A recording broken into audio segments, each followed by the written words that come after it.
காட்சியை மட்டும் சொல்லிடுறேன். இந்த குழந்தை நம்ம கிட்ட என்ன எதிர்பார்க்குது தெரியுமா? 3 கிஃப்ட் குழந்தைகளுக்கு கொடுங்க இங்க இருக்கிற பெற்றோர்கள். இப்படி நான் சொல்றேன், யார் மனமாவது புண்பட்டா மன்னிச்சிருங்க என்ன. ஒரு குழந்தைக்கு ஒரு பெற்றோர் தரக்கூடிய ஆகப்பெரிய கிஃப்ட் 3 தான். நான் வாழ்வரசி, வாழ்ந்து சொல்றேன் நான் இந்த விஷயத்தை. என் மகனுக்கு 25 வயதாகிறது. நான் வாழ்ந்து சொல்கிறேன் இந்த விஷயத்தை. ஒரு குழந்தைக்கு பெற்றோர் தருகின்ற ஆகப்பெரிய கிஃப்ட் நம்பர் 1, அம்மாவும் அப்பாவும் சேர்ந்தே இருப்பது. சேர்ந்து இருக்கிற மாதிரி ஒரு கிஃப்ட் குழந்தைக்கு வேற எதுவுமே நீங்க கொடுத்துட முடியாதுங்க. அந்த குழந்தையின் முன்னால் சண்டை போட்டு பிரிவதை காட்டிலும் அந்த குழந்தைக்கு நீங்கள் தருகின்ற தண்டனை வேற எதுவுமே கிடையாது. அம்மா அப்பாவும் சேர்ந்து இருங்க. இன்னொன்னு சொல்லட்டுமா? செகண்ட் கிஃப்ட், உங்களை பாதுகாப்பாக வைத்திருந்து உயிரோடு வைத்திருங்கள். உங்கள் குழந்தைக்கு நீங்கள் இருவரும் உயிரோடு இருப்பதை விட வேற அற்புதமான கிஃப்ட் வேற கிடையாது. எனக்கு அப்பா இல்லை, எனக்கு தெரியும் அப்பானா என்ன. நிறைய பேருக்கு அம்மா இருக்காது, நிறைய பேருக்கு அப்பா இருக்காது. இருந்த 2 பேரும் பிரிஞ்சு இருப்பாங்க. அந்த குழந்தையின் மனநிலையை யோசித்து பாருங்கள். குழந்தை என்று வந்துவிட்டால் பெற்றோர்களே, it is not a biological factor, it is a social responsibility. அது ஒரு சமூக பொறுப்பு. ஒரு குழந்தைக்கு பெற்றோராக இருப்பது என்பது சமூக பொறுப்பு. 3வது சொல்லட்டுமா? கிஃப்ட். குழந்தைக்கு கொடுக்கிற 3வது கிஃப்ட், கடன் இல்லாம இருங்க. கடன் இல்லாம இருங்க. அது குழந்தைக்கு கொடுக்கிற பெரிய கிஃப்ட். அந்த குழந்தையின் மனம் எவ்வளவு பாதிக்கப்படும் என்பதனை பிள்ளையின் மூலமாக உங்களுக்கு தெரிந்தால்தான் உங்களுக்கு மனம் வலிக்கும். பெற்றோராக இருந்து விட்டு போகிறோம். இதெல்லாம் என்ன தெரியுமா? இன்னொரு விஷயம் உங்ககிட்ட பேசணும்னு தான் வந்தேன் நான். வேலூர்காரங்க தானே நீங்க? எல்லாம் மேல இருக்கிறவன் பார்த்துப்பானா? 11 மணிக்கு என் புள்ள செல்போன் பேசுது, மிஸ் கொஞ்சம் கண்டிச்சு வைங்க. அத நான் ஸ்கூல்லையா பேசுது? வீட்டுல தானே பேசுது. ஏன் நீ கண்டிக்க முடியல உன்னால? நீ அம்மா தானே, நீ அப்பா தானே. நான் சொல்ற பேச்ச கேட்க மாட்டேங்குது, அதனால தான் உங்ககிட்ட கொண்டாந்து விட்டுருக்கோம். சரி, அப்ப நாங்க சொல்ற பேச்ச நீங்க கேளுங்க. நாங்க உங்களை கூப்பிட்டு சொல்றோம் ஒரு விஷயத்த. பெற்றோர் ஆசிரியர் கூட்டம் நடக்குமா மேடம் இங்க? ஒரு சூட்சுமம் சொல்லவா? பேரண்ட் டீச்சர்ஸ் மீட்டிங் வைப்பாங்கல்ல. புருஷன் பொண்டாட்டி எவ்வளவு சண்டை போட்டிருந்தாலும் அன்னைக்கு மட்டும் ஸ்கூட்டர்லயோ ஆட்டோலயோ நீங்க எதுல வரீங்களோ, ஒருத்தருக்கு ஒருத்தர் பேசாம வந்தாலும் பிள்ளைக்காக 2 பேரும் சேர்ந்து வாங்க. 2 பேரும் சேர்ந்து வாங்க. இது 2ம் பண்ற அட்டூழி என்ன தெரியுமா? உங்க அம்மா அப்பாவை அமுச்சு வச்சிருது. தாத்தா பாட்டி தான் ரெப்ரசன்டேஷன். அது பிள்ளைய எவ்வளவு திட்டினாலும் வீட்டுக்கு வந்து சொல்லவே சொல்லாதுங்க 2ம். ஏன் தெரியுமா? நமக்கு தான் அது அசல், தாத்தா பாட்டிக்கு அது வட்டி. வட்டி ரொம்ப ருசியா இருக்கும். அதுங்க எது வேணாலும் செய்யலாம். அம்மா அப்பா சேர்ந்து வாங்க. நாங்க சொல்லுவோம் உங்ககிட்ட, நாங்க சொல்லுவோம் டீச்சர்ஸ் உங்ககிட்ட, மேடம் நீங்க அந்த பேரை சொல்லிட்டு அவங்க அம்மா அப்பா தானே? ஆமாங்க. உங்க பாப்பா பொய் சொல்லுதுங்க, சொல்லிடுங்களேன் அம்மா அப்பாட்ட. நான் 25 வருஷமா டீச்சரா இருந்திருக்கேன். அம்மா அப்பா எம்மாடி கண்ணெல்லாம் இருந்துச்சு. ஏன் பிள்ளையா பொய்யா? நாங்க நல்ல குடும்பத்துல இருந்து வர்றவங்க. ஏன் புள்ள பொய் சொல்லோன்னு நீங்க சொல்லாதீங்க. சொல்லாதா உன் பாப்பா பொய் சொல்லாதா? சொல்லவே சொல்லாது, சூப்பரா சொல்லும். எங்களுக்கு தான் தெரியும் அது எவ்வளவு பொய் சொல்லோன்னு. இன்னொரு விஷயம் சொல்லட்டுமா?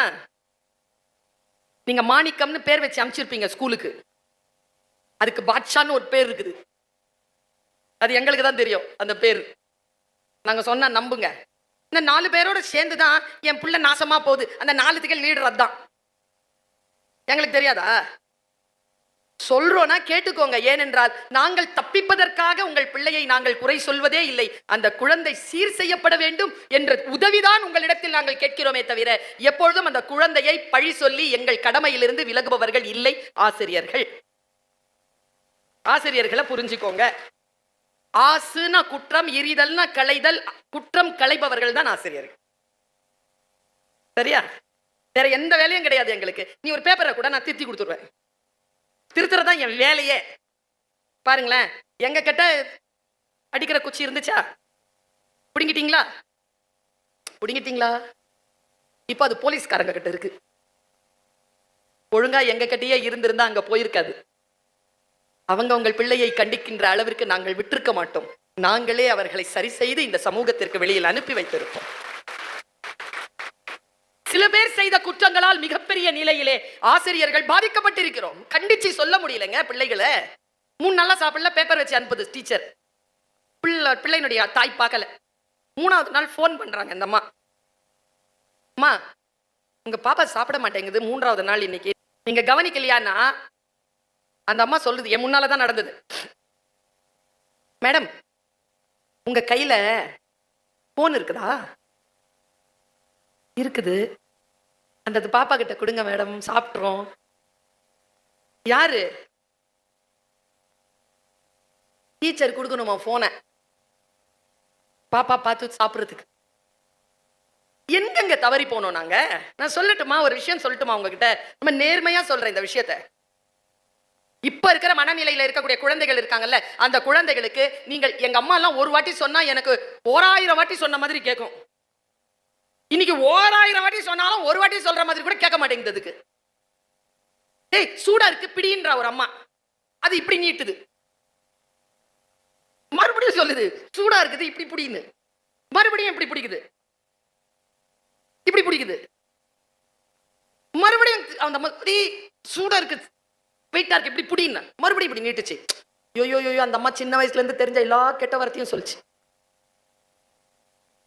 உன்னை நல்லா தானே பெத்தேன், நல்லா தானே சோறு போட்டு வளர்க்குறேன், நல்ல ஸ்கூல்ல தானே படிக்க வைக்கிறேன், இப்படி பண்ற, சொன்னா புரியாதா உனக்கு அப்படின்னு 4-5 கெட்ட வார்த்தையை திட்டின உடனே இப்படி பிடிக்குது.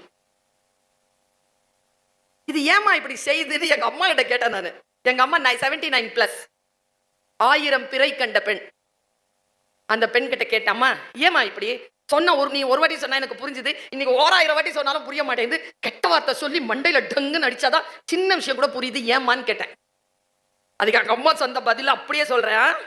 இந்த குழந்தைங்களுக்கு புரியுதோ இல்லையோ, ஒரு படத்துல வரல பாலைவன ரோஜாக்களா, என்ன படம் தெரியல அது. சுபத்ரா, நான் பேசுவது யாருக்கு புரிகிறதோ இல்லையோ, உனக்கு கூடவா புரியவில்லை? நீங்க புரிஞ்சுக்கோங்க. ஒரு வீட்டுல ஒரு அம்மா தன் பிள்ளைய கல்யாணம் பண்ணி கூட்டு வந்துச்சான். அந்த மருமக பெருக்கும் போது சரியாவே பெருக்காதான். இந்த மாதிரி மூலையில எல்லாம் அழுக்கு இருக்கு, கரெக்டா பெருக்கு சொல்லுமா.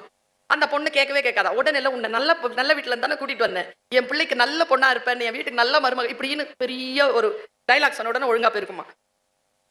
அப்படி சொல்லி சொல்லி என்ன ஆயிடுச்சுன்னா, காலையில ஏந்திரிச்ச உடனே தொடப்பக்கட்டையை எடுத்துட்டு அந்த மாமியார் ரூம் வாசல்ல போய் நிக்குமா. மாமி கொடுக்க வேண்டியதை கொடுங்க, பெருக்கணும்னு சொல்லுமா. எங்க அம்மா அப்படி சொன்னாங்க எனக்கு. இந்த குழந்தைங்க ஏன் நம்ம பேசுறது புரிஞ்சுக்கிறது இல்ல? ஏன் புரிஞ்சுக்கிறது இல்ல தெரியுமா?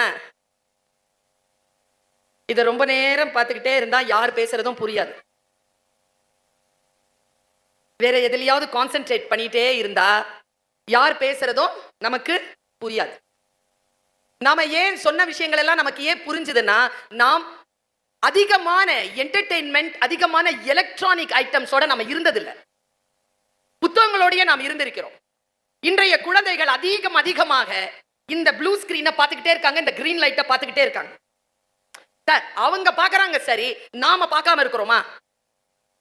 நான் இங்க இருக்கிற அப்பாக்கள் எல்லார்கிட்டையும் கேட்கிறேன், 8 மணிக்கு மேல உங்களுக்கு எதுக்கு போனு? வீட்டுக்கு தான் வந்துட்டீங்கல்ல, போனை சுவிட்ச் ஆஃப் பண்ணி வைங்களேன். அவ்வளவு அவசரமா யார் கூப்பிட்டுருவா உங்களை? வீட்டில தான் இருக்காங்க மனைவி, வீட்டில தான் இருக்காங்க பிள்ளைங்க, வீட்டில தான் இருக்காங்க அம்மா அப்பா, யார் கூப்பிட்டு போறா? அவ்வளவு அவசரமா என்னத்துக்கு? காலையில எந்திரிச்ச உடனே உயிரோட இருக்கிறீங்களா இல்லையான்றது கூட பாத்துக்கிறது இல்ல, உடனே தேடுறது அந்த செல்போனை. எங்க பர்ஸ் காணாம போனா கூட பயப்படுறது இல்லைங்க. இன்னைக்கு போன் காணாம போனா ஒரு மேனியா ஆயிடுச்சுங்க. அது நாம சரியா இருந்தா தாங்க நம்ம புள்ள சரியா இருக்கும். நான் சொல்லட்டுமா, பெற்றோர்கள் தியாகம் செய்யாமல் நல்ல பிள்ளைகளை வளர்த்தெடுக்க முடியாது. நீங்கள் உங்களை கண்ட்ரோல்ல வச்சிருக்காம உங்கள் குழந்தைகள் உங்களை கண்ட்ரோல்ல வராது. நீங்க எப்படி கண்ட்ரோல்ல இருக்கிறது? உங்க கண்ட்ரோல்ல நீங்க எப்படி நிர்மணிப்பீங்க? நான் ஒரு சின்ன டிப்ஸ் சொல்லி தரேன். பிள்ளையை கண்டிக்கின்ற பொழுது, அம்மா கண்டிக்கிறாங்களா, அப்பா பிள்ளை முன்னால் அம்மாவை கண்டிக்காமல் இருங்க. எவ்வளவு முக்கியமான விஷயம் தெரியுமா? நான் பேசுறது சைக்காலஜி தெரியுமா? அப்பா பிள்ளைய கண்டிக்கும் பொழுது, அப்பா வெளியில போனா அப்பாவை பத்தி பையன் கிட்ட குறை சொல்லாம இருங்க. நீங்களோ உங்கள் கணவரோ உங்கள் மனைவியோ முக்கியமே இல்லை. இதில் யார் முக்கியம் என்றால் பிள்ளைதான் முக்கியம். பிள்ளையினுடைய வளர்ச்சிக்காகத்தான் உங்களை நீங்களே சரி செய்து கொள்ள வேண்டும். இல்லை என்றால் ஆளுமையான பிள்ளைகளை வளர்த்தெடுக்க முடியாது. நான் அச்சுறுத்தல, நான் சத்தியத்தை சொல்றேன். ரொம்ப சிறப்பான பிள்ளைய வளர்க்கணும், நல்லா படிக்க வைக்கணும் பிள்ளைய. இன்னைக்கு பிள்ளைகள் கேக்குதுங்க, நம்ம கிட்ட கேக்குது. ஏன் படிக்கணும்? கேக்குதா? என்ன பதில் சொல்லுங்க? ஏன் படிக்கணும்னா என்ன பதில் வச்சிருக்கீங்க? அந்த பதில் சொல்ல தெரிஞ்சா உன்னை எதுக்கு பேச கூப்பிடுறோம்? சொல்லு. ஏன் படிக்கணும்னு என் புள்ள கேக்குது, சொல்லு. 4ஆம் கிளாஸ் படிக்கிற புள்ள ஒரு புக் வச்சு படிச்சிட்டு இருக்குது மேடம். குழந்தைகளை வளர்ப்பது எப்படி? நீ எதுக்குடா இதை படிக்கிற? எங்க அம்மா அப்பா இதுல எழுதி இருக்கிறபடி என்ன வளர்க்கறாங்களான்னு நான் பாக்குறேன். ஏன் படிக்கணும் தெரியுமா? நான் ஒரு காட்சி சொல்றேன். எனக்கு முன்னால நான் ஒரு அவள் விகடனுக்கு நான் கொடுத்த இன்டர்வியூ, அது ஒரு 3 வருஷத்துக்கு முன்னால நான் கொடுத்த இன்டர்வியூ. அதை நீங்க பாத்தீங்கல்ல, அதுல வளவலன்னு என்னுடைய வரலாறு சொல்லியிருப்பேன். நான் ஒரு விஷயம் சொல்லவா? ஏன் படிக்கணுங்கிறதுக்கான காரணத்தை சொல்றேன். ஒரு பிடி டீச்சரா இருந்த என்ன, சாதாரணமானது இல்லை பிடி டீச்சர் வேலை. பிஏ பிஎட் படிக்கும் பொழுது எனக்கு பிஹெச்டிக்கு எம்ஏ பிஎட் பிஹெச்டிக்கு ஃபீஸ் இல்லைங்கிறதுனால நான் பிடி டீச்சர் வேலைக்கு 3 மாசம் போனேன். எனக்கு உட்காரத்துக்கு சீட்டு கூட கிடைக்கல. ஆனா வெறியோட படிச்சேன். 6 வருஷத்துல எனக்கு வேலை கிடைச்சது. கல்லூரியில வேலை கிடைச்சது. அந்த ஸ்கூல்ல என்னை அவமானப்படுத்தினவங்க இந்த காலேஜ்ல என் பக்கத்துல வந்து இன்டர்வியூக்கு உட்கார்ந்தாங்க. 2 பேருக்கும் வேலை கிடைச்சது. 2 பேரும் ஒரே சீட்ல ஒரே சமநிலையில உட்கார்ந்து வேலை செஞ்சோம். நான் யோசிச்சு பாருங்க, எங்கெல்லாம் நீங்கள் விழுகிறீர்களோ அங்கெல்லாம் உங்களை தூக்கி நிறுத்துவது எது என்றால் நீங்கள் கற்கின்ற கல்விதான் என்று அந்த குழந்தைக்கு சொல்லிக் கொடுங்க. படிச்சா ஒன்றும் இல்லைங்க, பணக்காரா இருந்தாங்கன்னு வச்சுக்கோங்களேன், உங்க பணம் எங்கே செல்லுமோ அங்கேதான் உங்களுக்கு மரியாதை. பணம் தீர்ந்துட்டா மரியாதை இல்லை. கற்றவருக்கு சென்ற இடமெல்லாம் சிறப்பு. அது தீரவே தீராது, தீரவே தீராதுங்க. அதனால தான் லட்சுமி அம்மா இப்படி உட்காந்துருப்பாங்க, சரஸ்வதி அம்மா கால் மேல கால் போட்டு உட்காந்துருப்பாங்க. அந்த மரியாதை இருக்குல்ல. லக்ஷ்மி மேடம் கொடுக்கறத முடிஞ்சா விஷ்ணு சார் திருப்பி வாங்கிடுவார். சரஸ்வதி கொடுக்கறத எந்த கடவுளும் திருப்பி வாங்கவே முடியாது. அந்த ஞானம் சொல்லுங்க, அதுக்காக படிக்கணும்னு சொல்லுங்க. நம்ம பாப்பா ஏன் தெரியுமா நம்ம கிட்ட கேக்குது, நம்ம பையன் ஏன் தெரியுமா நமக்கு கேட்கறான். ரொம்ப அரசியல் பேசுறேன்னு நினைக்காதீங்க. கல்வி மறுக்கப்பட்ட சமூகத்திலிருந்து வரக்கூடிய குழந்தைகள் தான் இதை கேட்கிறார்கள். நம் குழந்தைகள் படித்து விட்டால் நம் பேர குழந்தைகள் இந்த கேள்வியை கேட்கவே மாட்டார்கள். படிச்சா என்ன கிடைக்கும், என் தாத்தாவுக்கு என்ன கிடைச்சது, என் அப்பாவுக்கு என்ன கிடைச்சதுன்னு அதுக்கு புரிஞ்சிடும். சொல்றது பெரிய விஷயம். படிக்கிற படிப்பு இருக்குல்ல, அது என்ன பண்ணோம்னு சொல்றேன். பிடி டீச்சரா இருந்த என்ன ஒரு காலேஜ்ல ப்ரொஃபசர் ஆக்குச்சு என் கல்வி. காலேஜ்ல ப்ரொஃபசரா இருந்த என்ன தமிழ் வளர்ச்சி துறைக்கு கீழே இயங்குகின்ற உலக தமிழ் சங்கத்தின் துணைத் தலைவராகும் இயக்குநராகும் தமிழ்நாடு அரசு என்னை இன்றைக்கு நியமித்திருக்கிறது என்றால், முதலமைச்சர் அவர்கள் என்னை நியமித்திருக்கிறார்கள் என்றால், நான் கற்ற கல்விக்காக எனக்கு கிடைத்தது தானே தவிர வேற எதுவுமே கிடையாது. படிச்சா உங்களுக்கு கிடைக்கிற மரியாதை இருக்கல, உங்களுக்கு கிடைக்கிற அதிகாரம் இருக்கல, அது ரொம்ப பெருசுன்னு பிள்ளைக்கு சொல்லிக் கொடுங்க. இன்னும் ஒரு குறிப்பிட்ட விஷயத்த சொல்றேன். என் மனசெல்லாம் உங்களை பார்க்க பார்க்க எங்கேயோ நம்ம மிஸ் பண்றோம்ல, இதை மட்டும் உங்களுக்கு புரிய வச்சிடணும்ல, இது மட்டும் உங்களுக்கு புரிய வச்சிடணும்னு துடிக்குது எனக்கு. அதை மட்டும் புரிய வச்சுட்டு போறேன். மதுரையில சிறை கைதிகள் இருக்கிறாங்கயா, மத்திய சிறைச்சாலை இருக்கு. அந்த சிறைச்சாலையில இருக்கக்கூடிய கைதிகளுக்கு மோட்டிவேஷனல் ஸ்பீக்கர் யார் வேணும்னு சொல்லிட்டு ஒட்டு மொத்தமா 23,000 கைதிகள் கிட்ட, தண்டனை பெற்ற கைதிகள் கிட்ட கேட்ட பொழுது நிறைய பேர் டிக் பண்ணது, 19,000 பேர் டிக் பண்ணது என்னுடைய பேரை. அவங்க மோட்டிவேஷன் கொடுக்கட்டும் வரட்டும்னு நான் போயிருந்தேன் 2 வருஷத்துக்கு முன்னால. அப்படி நான் போறேங்க. அப்ப அந்த சிறை சாலையினுடைய டிஜிபியா இருந்தவர் சார் அமரீஷ் கெஜ்ரிவால் அப்படிங்கிற ஒரு சார், ஒரு 6'10" இருக்கும் அவருடைய உயரம். இப்படி உயரமான மனிதர், வடநாட்டுக்காரன்னு நினைக்கிறேன். அவர் என்ன பண்ணாரு, வந்து உட்காரோம், நான் பேசுறேன், சிறை கைதிகள் முன்னால உட்கார்ந்து இருக்காங்க. பேசி முடிய எனக்கு 7:30 மணி ஆயிடுச்சு. 8:30 மணிக்கு எனக்கு பிளைட். தெற்கு மாட வீதியில விழா. 8:30 மணி பிளைட்டை பிடிக்கவே முடியாது. 20 நிமிஷத்துக்கு முன்னால கதவு மூடினாதான் இன்ஜின் ஸ்டார்ட் ஆகும். இன்ஜின் ஸ்டார்ட் ஆகி வண்டி போறதுக்கு 20 மினிட்ஸ் வேணும். நான் கடந்து போறதுக்கு எனக்கு 25 மினிட்ஸ் தான் இருக்கு. அதுக்குள்ள நான் போயாகணும். கூட்டோங்க. என்ன பண்ணா தெரியுமா, அங்க எஸ்பியா இருந்தவர் ஜீப் வந்தது, மேடம் ஏறுங்க அப்படின்னாரு. நான் பின்னால ஏறுறேன். அவர் முன்னால உட்கார்ந்தாருங்க. எஸ்பி உட்கார்றாருங்க முன்னால, பக்கத்துல டிரைவருங்க. வண்டி தெற்கு மாட வீதியில இப்படி கூட்டம் இருக்குல்ல, இப்படி இருக்குங்க கூட்டம், இப்படிதான் போகணும். கூட்டத்தை தள்ளிக்கிட்டு என்னுடைய அந்த அரசு வண்டி மட்டும் இப்படி வருது. முன்னால உட்கார்ந்து இருக்கிறது எஸ்பி, பின்னால நான் உட்கார்ந்துருக்கேன். வந்து 20 நிமிஷத்துல ஏர்போர்ட். பக்கத்துல 2 பேர் டிஎஸ்பி வராங்க, 2 வண்டி ஓட்டிட்டு. நேரா வந்து நிக்கிறோம். முன்னால நிக்கிறாரு அமரீஷ் கெஜ்ரிவால் சார். மேடம் வந்துட்டீங்களா வாங்க அப்படின்னு. நாங்க 2 பேரும் உள்ள போறோம். எஸ்பி சார் வந்து மரியாதை நிமித்தமா எனக்கு ஒரு தலையாட்டிட்டு போறாரு. அப்போ அந்த வண்டி ஓட்டிட்டு வந்த முத்துப்பாண்டி சார்ன்ற டிஎஸ்பி என்கிட்ட சொன்ன ஒரு வார்த்தை என்ன தெரியுமா? மேடம், நாங்கள் எல்லாம் நிமிர்ந்து பார்க்கின்ற, நிரம்ப மரியாதை செய்கின்ற உயர்ந்த அதிகாரத்தில் இருக்கக்கூடிய அதிகாரிகள் உங்களுக்கு காவலாக வந்தார்கள். உங்களுக்காக பிளைட்டை நிறுத்தி வச்சு வெளியில ஒருத்தர் நின்னார்னா அதுக்கு வேற எதுவுமே காரணம் கிடையாது மேடம். நீங்க படிச்ச படிப்புக்காகத்தான் உங்களுக்கு இந்த மரியாதை. அந்த படிப்பை படித்துக்கொள் என்று என் மகளிடத்தில் நான் சொல்ல போகிறேன் மேடம்னு சொன்னார். எதுக்கு படிக்கணும்னு உங்க பாப்பா கேட்டுச்சுன்னா சொல்லுங்க, மரியாதை கிடைக்கும் அதுக்கு படி, அதிகாரம் கிடைக்கும் அதுக்கு படி. நீ படிச்சிட்டனா உன்னுடைய வாழ்க்கையை நீ முடிவு செய்யலாம், இல்லனா எம முடிவு செய்யறதுக்கோ நீ தலையாட்ட வேண்டி இருக்கும். அதனால படி என்று சொல்லிக் கொடுங்க. குழந்தைகளிடத்தில் நாம் மிக சரியாக பேசுவதே இல்லை, இமோஷனலா பேசுறதே இல்லை. நமக்கு இமோஷனல் பாண்டேஜே இல்ல. ஒரு இமோஷனல் பாண்டேஜ் இருக்கா? இப்ப இருக்கிற ஜெனரேஷன்ல இந்த எல்கேஜி யூகேஜி குழந்தைங்களுடைய அம்மா அப்பா இருக்கிறீங்களே, உங்க அம்மா அப்பா என்ன சொல்லி தெரியுமா உங்களை வளர்த்திருக்காங்க? இங்க பாருப்பா, என்னெல்லாம் நீ பாத்துக்க வேணாம், நீ உன்னை பாத்துக்க, உன் பிள்ளைய பாத்துக்க, உன் குடும்பத்தை பாத்து. இன்னைக்கு எல்லாம் அப்படிதான் சுத்துதுங்க. இன்னில இருந்து டைலாக மாத்துங்க உங்க பிள்ளைக்கு. இங்க பாருடா, எஸ்எஸ்வில சேர்த்து இருக்கிறேன், ஃபீஸ் கட்டுறது ரொம்ப கஷ்டம், சிபிஎஸ்சி படிப்பு கஷ்டப்பட்டு படிக்க வைக்கிறேன், என்னையும் என் பொண்டாட்டியும் என் பிள்ளைங்களையும் வளர்ந்து நீ ஆளானதுக்கு அப்புறம் நீ தான் பாத்துக்கணும்னு சொல்லி அந்த பாண்டேஜ, குடும்ப பாண்டேஜ சொல்லி சொல்லி வளருங்க. இன்னைக்கு அதெல்லாம் சொல்லிட்டு இருக்கு, நான் வளர்ந்தா போதும், நான் வாழ்ந்தா போதும்னு. குழந்தைக்கு சொல்லி கொடுங்க. குழந்தைய கொஞ்சம் வெயிட் தூக்க விடுறீங்களா? தோத்து மூட்டையை கூட எடுக்க விடுறது இல்லை, எடுத்துட்டு வந்து செக்யூரிட்டி கிட்ட கொடுக்கறது, டிரைவர் கிட்ட கொடுக்கறது, போய் கிளாஸ்ல வச்சிருங்க. ஏன் உங்க பாப்பா எடுத்துட்டு போனா முதுகு தண்டு உடஞ்சிரும், எடுத்துட்டு தான் போட்டுமே. இவ்வளோ ஃபீஸ் கட்டுற, அது எதுக்கு எடுக்கணும்? அது மூட்டையும் எடுக்கணும், அம்மா அப்பாவாகிய உங்கள் சுமைகளையும் அதுதான் எடுக்கணும். அப்படி எடுக்கிற குழந்தை முதிர முதிர தன் பெற்றோர்களை பார்த்துக் கொள்ளும். தெரியுமா உங்களுக்கு? அதன் சுமையை நீங்க எடுத்துக்கிட்டீங்கன்னா வாழ்க்கை முழுக்க நீங்க தான் பார்த்துக்கணும். அதை இப்பெல்லாம் வந்து எவ்வளவு ரூபாய் கேக்குதுங்கிறீங்க, துட்டு, மணி, காசு, கப்பு, அம்மாடி என்ன பில்லு போடுதுங்க மேடம். என் பையன் கேக்குறாங்க என்கிட்ட, அம்மா ஒரு 2000 ப்ளீஸ். இருந்துச்சு கோபம் எனக்கு. உத வாங்குவேன், நோ அப்படின்னு போட்டேன்.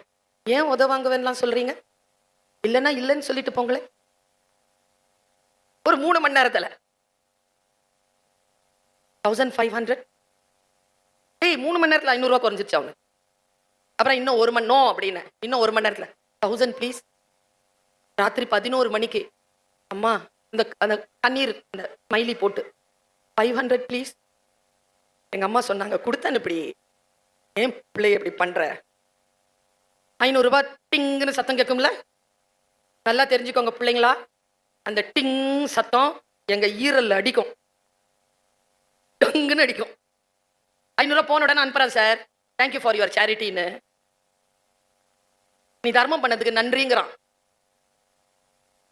ஏதாவது தப்பு பண்ணிட்டாங்கன்னு வச்சுக்கோங்களேன், எம்மாடி அவங்களை கண்டிக்க முடியாததுக்கு என்ன இன்னைக்கு சொல்றேன் நான், ஒரு 5 நிமிஷத்துல முடிச்சிடறேன் மேடம்.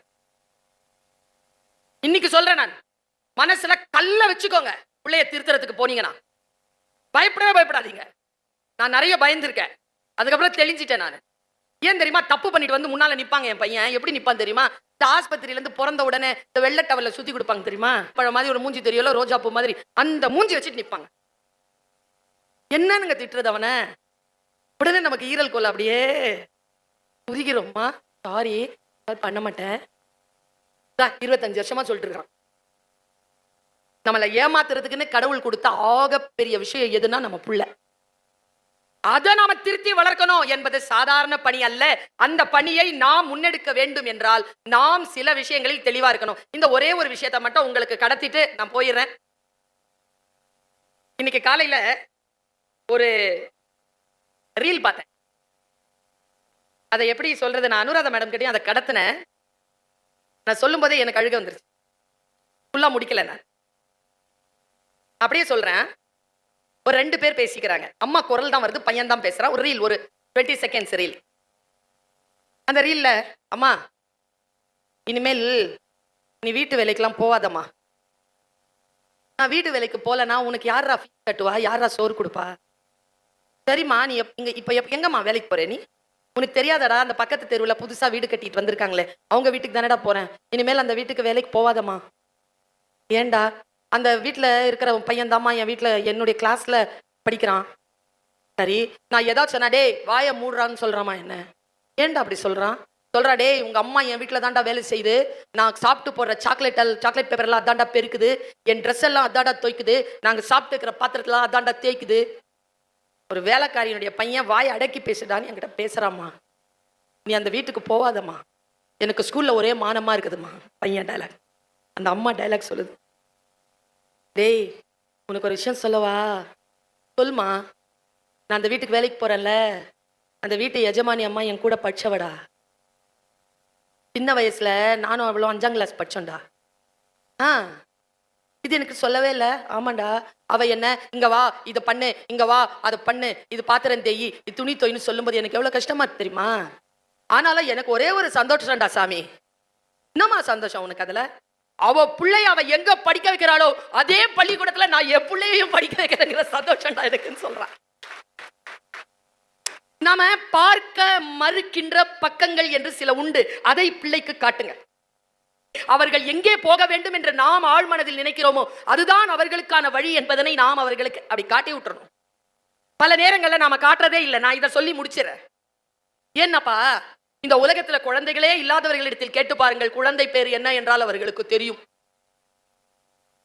ஹாஸ்பிட்டலா போய் நிக்கிறாங்க, 3 வருஷம் 4 வருஷம் பிள்ளை பேரே இல்லை. இன்னைக்கு நமக்கு ஏதோ ஒரு கருவேப்பிலை கொத்து மாதிரி நம்ம வீட்டுல புள்ள இருக்குது. அந்த பிள்ளையை நான் வளர்த்தெடுக்க வேண்டும் என்றால் என்ன செய்வது என்கின்ற ஒரே ஒரு செய்தியை மட்டும் நான் சொல்லிட்டு உட்கார்ந்துறேன். ஏன்னா கலை நிகழ்ச்சிகள் நடக்கணும், லேட் ஆகுது. என் மனசுல இருக்கிறது உங்ககிட்ட கடத்தணும்னு நினைச்சிட்டு இருக்கிறது, நான் எங்கெல்லாம் போறேனோ அங்கெல்லாம் சொல்றேன். இது ஏதோ மேடை பேச்சுக்காக சொல்வது அல்ல.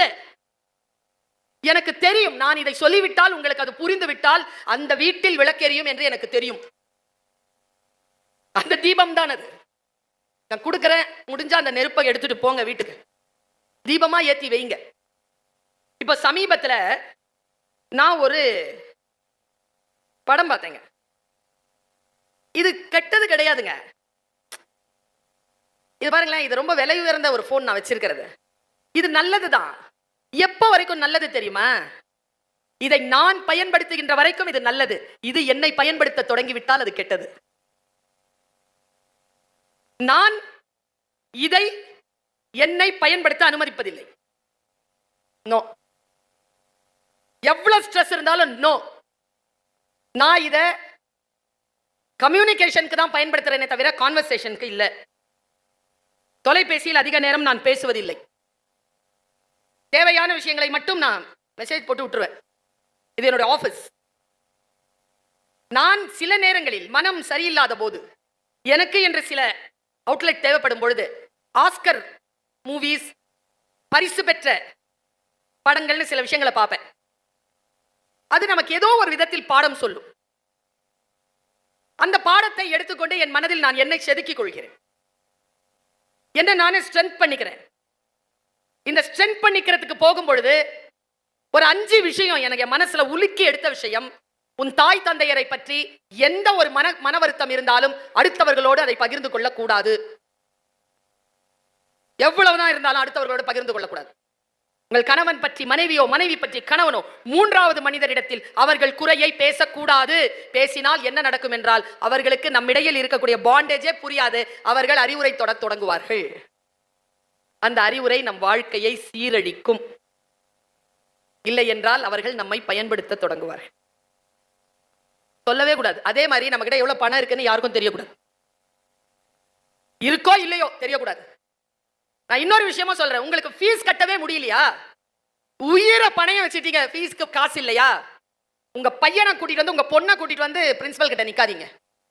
தனியா வாங்க, தனியா வந்து பேசி பாருங்க. எப்படி அதை நீங்க இறைவனுக்கு நடந்ததா, சாமிக்கா, கடவுளுக்கா, அது மகாபாரதமாச்சே, அது அப்படிலாம் பார்க்காம நம்ம லைஃப்க்கு பாத்துக்க முடியுமான்னு பாருங்களேன். அஸ்வத்தாமன் கையில எடுத்துட்டு அந்த ஆயுதம் என்ன தெரியுமா? எல்லாரையும் அழிச்சிடணும்ட்டு நாராயண அஸ்திரம். நாராயண அஸ்திரம் அப்படின்னா என்னன்னா, இன்னைக்கு இருக்கிற நியூக்ளியர் வெப்பன் போட்டா உலகம் அழிஞ்சிரும், அவ்வளவுதான். அந்த வெப்பனோட வந்துட்டாங்க. இப்ப யார் முன்னால இருக்கிறது? பாண்டவர்களை யார் வந்து சாரதியா நிக்கிறது? கிருஷ்ணர். அதுவே விஷ்ணுவின் அவதாரம் தான். வர்றது நாராயண அஸ்திரம்னு தெரிஞ்ச உடனே கிருஷ்ணன் என்ன பண்ணார் தெரியுமா? தன்னுடைய எல்லா சைன்யத்தையும், பஞ்ச பாண்டவர்களின் சைன்யத்தையும், பஞ்ச பாண்டவர்களுக்கும் ஒரே ஒரு இன்ஸ்ட்ரக்ஷன் கொடுத்தார். எல்லோரும் பணிந்து கொள்ளுங்கள். ஏய், கீழே விழுந்து தலைய காட்டுங்கடா, அதுக்கு கீழே விழுங்கடான்ட்டான். பீமன் இப்படி நின்னா பீமனை சொன்னார் கீழே விழுடான். கீழே விழுந்தார், தானும் கீழே விழுந்தார். நாராயணாஸ்திரம் வந்துச்சு, எல்லாரையும் பார்த்தது, யாரை எதிர்க்கிறதுக்கு இல்லனுடன் திரும்பி போயிடுச்சு. நாராயணாஸ்திரத்துக்கு பதிலாக கிருஷ்ணர் எடுத்தது பணிவு என்கின்ற ஆயுதம். இப்ப கொரோனா வந்துச்சா? கொரோனா தானேன்னு சொல்லிட்டு வெளியில போனவன் எல்லாம் செத்தான். இத்தினூண்டு வைரஸ். யாரெல்லாம் பயந்து இருந்தோமோ அவங்க பழிச்சுக்கிட்டோம். அஞ்சுவது அஞ்சாமை பேதமை. யாரிடத்தில் பணிவோடு இருக்க வேண்டுமோ அவர்களிடத்தில் பணிவோடு இருக்க வேண்டும் என்று சொல்லிக் கொடுங்கள்.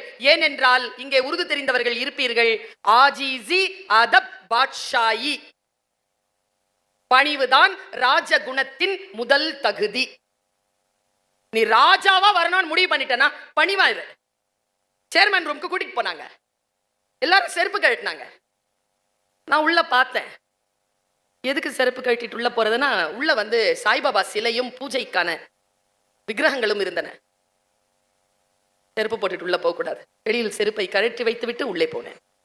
பணிவு என்பது மிக முக்கியமான தகுதிப்பாடு. நாம் யாரிடத்தில் பணிந்து கொள்கிறோமோ அவர்களுடைய முழுமையான அன்பும் ஆசீர்வாதமும் வாழ்த்தும் நமக்கு கிடைக்கும் என்பதனை இன்றைய தலைமுறைக்கு நாம் சொல்லிக் கொடுக்க ஏதோ ஒரு வகையில் விட்டு விட்டோமோ, ஏதோ ஒரு வகையில் நாம் பின்னடைவு அடைந்து விட்டோமோ.